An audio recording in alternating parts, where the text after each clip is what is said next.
Located right in the heart of bustling Brisbane, Queensland University of Technology is making waves thanks to its super cool new eco-friendly building, the iCO₂. Host to one of the world's largest interactive video displays, the building is partially run on solar energy generated from massive solar panels. This state-of-the-art technology centre is home to several interactive video displays, and its main purpose was to make learning more fun. One of these displays, a video game called iCO₂, made national news headlines in 2013. Its main goal is to inspire people to make better use of their fuel consumption by teaching them better driving habits.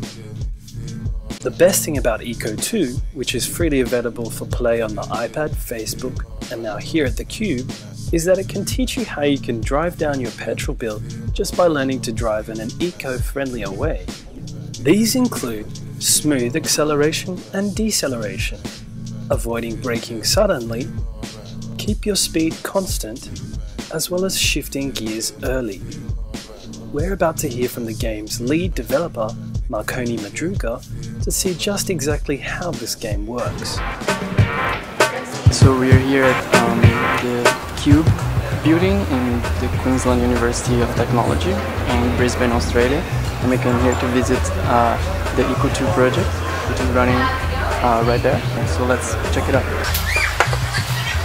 iCO₂ is a game to try to put players in touch with the concept of eco-driving. Eco-driving is a style of driving which is meant to save fuel and reduce CO2 emissions while driving, so you don't need to change any components of your car or have any computer assistant. It's just like the way you drive, you change it and you're able to save up to 20% fuel and CO2 emissions. It's a collaboration project from NII in Japan, National Institute of Informatics in Japan, and QUT here.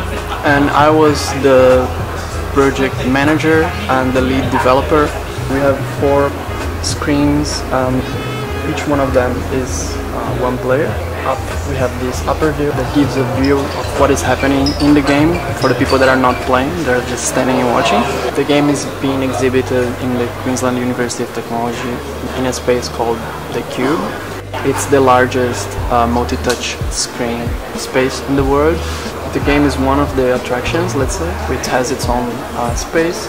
This building is meant to be a showcase for students and other visitors, so they come in here and they are able to interact. For us, this means that each person that comes here and play the game, they will yield traffic data that can be analyzed later and see how their driving affects the CO2 emission and the fuel consumption, which is also a tool for learning for students.